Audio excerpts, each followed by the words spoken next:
Hi, I'm Karen, 34 years old, and let me tell you about the battle I fought with the most toxic mother-in-law you could ever imagine. Trust me, he'll want to stick around to hear how this ends. The twins were finally asleep. I collapsed onto the couch, exhausted from another chaotic day. Just as I started to relax, my phone buzzed. Michael, my husband, texted yet again. "I'm so sorry, honey. Another late meeting. This project is critical. I'll make it up to you this weekend." I sighed, typing back, "It's okay. I miss you though." It was the truth. Between his endless business trips and late nights, I was practically raising our 5-year-old twins on my own. And then the doorbell rang. My heart sank. Not again. Peeking through the window, I saw her, Monica, my mother-in-law, standing there with her signature scowl. I opened the door reluctantly. "Karen, why aren't you answering your phone?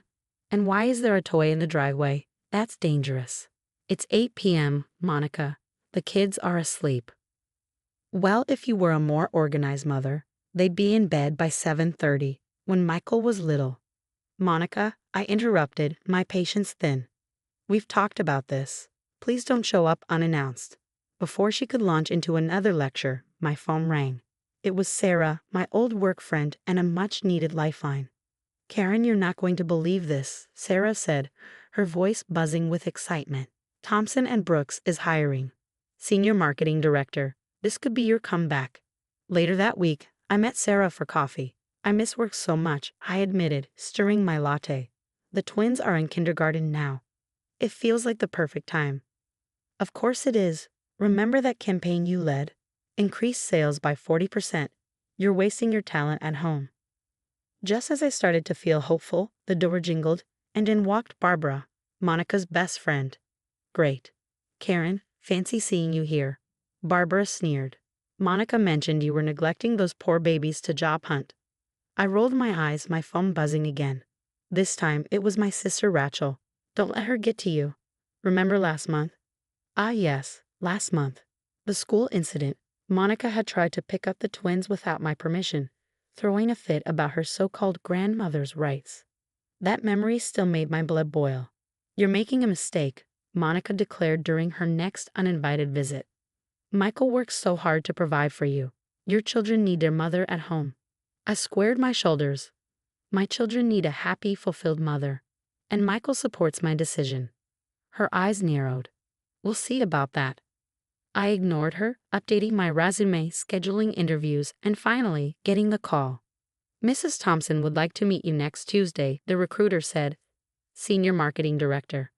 I hung up, my hands trembling with excitement. Rachel agreed to watch the twins, and Sarah helped me pick out the perfect outfit.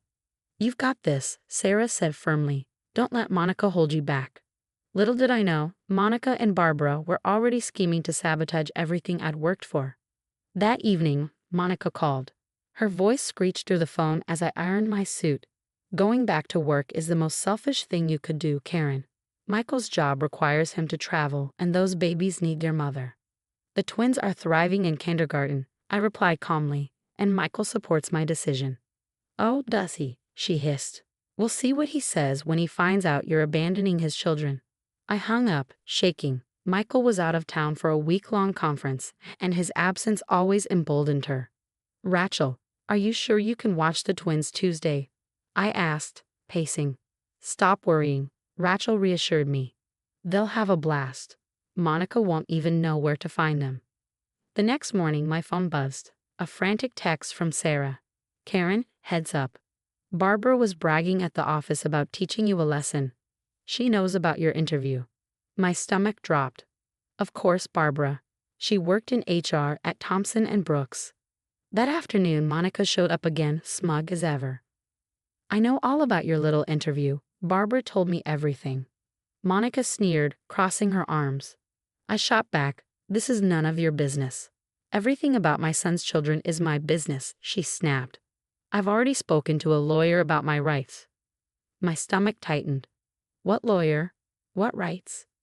"You'll see, grandparents have rights too, and when you abandon these children for your selfish career, get out of my house, Monica. Now." She smirked as if she'd already won. "You really should answer your phone more often. Michael's been trying to reach you." I checked my phone. Nothing. Another manipulation tactic. Later, Sarah called, her voice tense. Karen, I overheard Barbara on the phone. She was talking about some lawyer named Jenkins. He's known for aggressive custody battles. I Googled him. My hands wouldn't stop shaking. This wasn't a bluff. Monica was escalating. Tuesday morning arrived. I dropped the twins off at Rachel's, triple-checked my portfolio, and arrived at Thompson and Brooks a full 30 minutes early. The receptionist smiled. Mrs. Thompson will see you now. The interview was going better than I could have hoped. Mrs. Thompson nodded, impressed. Your previous campaigns are remarkable. Why the 5-year gap? I chose to stay home with my twins until they started school. I explained confidently. Then the door burst open. 2 police officers entered, followed by Monica, hysterical and pointing at me. That's her. She's taken my grandbabies. She's trying to flee the state. Mrs. Thompson's jaw dropped. Excuse me? My children are with my sister. I stammered, pulling out my phone. I can prove it. One officer stepped forward. Ma'am, we received a report of potential child endangerment and kidnapping. She's keeping them from their father. Monica wailed. Michael doesn't even know where they are. My hands trembled as I called Rachel. This couldn't be happening. 5 years of Monica's interference had led to this moment, but I never imagined she'd go this far. Minutes later, Rachel arrived with the twins in tow. They ran to me, hugging my legs tightly. I'm your aunt and authorized caregiver, Rachel said, handing over documents. I have texts from both Karen and Michael confirming the arrangement. The officers reviewed the paperwork while Monica's dramatic act started to crumble. Ma'am, one officer said firmly, filing a false police report is a serious offense. Mrs. Thompson cleared her throat, her expression unreadable. I think we're done here, Karen. Given today's disruption, we'll be pursuing other candidates. Back home, Michael finally called. Karen, what's going on? Mom's hysterical, saying you're trying to kidnap the kids. Your mother just destroyed my job opportunity. She called the police during my interview. She was just worried about the kids. Stop defending her, Michael. This has to end. That evening, Sarah called with shocking news. Remember Michael's ex, Jessica? I found her on Facebook. You need to hear her story. The next day, I met Jessica over coffee. Her face was pale but determined. Monica did the same thing to me, she revealed. She convinced Michael I was cheating, spread rumors at my workplace. I had to leave town to escape her harassment. My jaw tightened. How many others? At least 3 that I know of. There's a whole support group. I spent the next week gathering evidence. Monica had tried accessing the twins' school records using Barbara's HR connections. She told our neighbors I was mentally unstable and started rumors at Michael's company about our marriage. Michael, you need to see this. I laid out everything. Jessica's story, school incident reports, screenshots of Monica's texts. Michael's face went pale. Mom did all this? To Jessica, too. She's not protecting the twins, Michael. She's trying to control everything. That night, Sarah called again. Karen, Barbara just got caught falsifying HR records. She was trying to block your application, but they found more. Years of manipulation, blocked promotions, leaked personal information. Michael finally confronted Monica. How could you do this? To Karen, to Jessica, to all of them. I was protecting you, she screamed. These women aren't good enough for you. No, Mom, you're the one who isn't good enough. Stay away from my family. After everything I'd done for you, that woman has turned you against me. Karen showed me the truth. We're done, Mom. Don't contact us again. Later that night, Michael held me close. I'm so sorry I didn't see it sooner. All those years. I started a detailed log of every interaction with Monica. Rachel helped me install security cameras, and Sarah connected me with a support group for victims of toxic in-laws. We're building a case, my lawyer explained. If she continues harassing you, we'll be ready. As I lay in bed that night, staring at the ceiling, I felt an unfamiliar sense of peace. Monica's web of lies was unraveling, and this time I wasn't afraid. I had the truth, the proof, and most importantly, Michael finally saw his mother's true nature. Whatever Monica planned next, we were ready. After the Thompson and Brooks disaster, I decided to bet on myself. 6 months later, my marketing consultancy was thriving. Mrs. Parker from Latitude Brands called. They want to double their contract, my assistant announced, beaming. I smiled, still amazed at how far I'd come. My phone buzzed. It was Sarah. Karen, turn on the local news. Barbara's scandal just exploded. The reporter's voice filled my office. Barbara Mitchell and Monica Wilson are under investigation for extensive financial fraud. Sources reveal the two used their positions to embezzle funds from multiple companies over the last decade. Before I could process, Michael's brother, Tom, called next. Karen, I just saw the news. I had no idea Mom was involved in Barbara's schemes. All these years, she told me you were the problem. She manipulated everyone, Tom, I said gently. I know that now, he admitted, his voice heavy.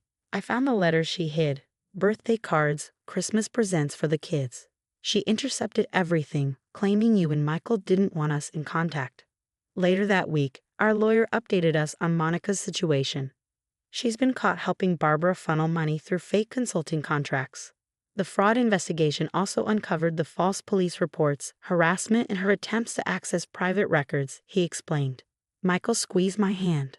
Good, she needs to face consequences. Watching Monica's carefully constructed world crumble was surreal. Her country club membership was revoked, her church committee positions eliminated, and her friends avoided her calls. She's selling her house, Tom reported. Moving to Arizona. Nobody here will associate with her anymore. Meanwhile, my business continued to flourish. I landed major contracts, hired more staff, and even opened a second office. Mommy, look. The twins ran in, holding their school awards. We got highest marks in art and math. That's amazing. Should we show Daddy when he gets home? Yes, and can we have pizza to celebrate? The doorbell rang. It was Linda, Monica's former neighbor. Monica asked me to give you this letter, Linda said hesitantly. She's filing for bankruptcy. Says she's changed and wants to make amends. I took the sealed envelope. Thank you, Linda. But no, thank you. I placed the letter in the trash. Some bridges can't be rebuilt. That night, the twins, pajama-clad, begged for one more story before bed. As I tucked them in, I glanced at Monica's unopened letter. Some people never change, but I had. I was no longer the scared daughter-in-law desperate for approval. I built something beautiful, a thriving business, a stronger marriage, happy children, and a life free from toxic influence. What would you do if you discovered your mother-in-law's protective behavior was actually a pattern of destroying every relationship in her son's life? Would you expose her immediately or gather evidence first, like I did? Let me know in the comments. I'm especially curious to hear from those who've dealt with toxic in-laws who tried to control their children's lives. Have you ever experienced someone weaponizing grandparents' rights?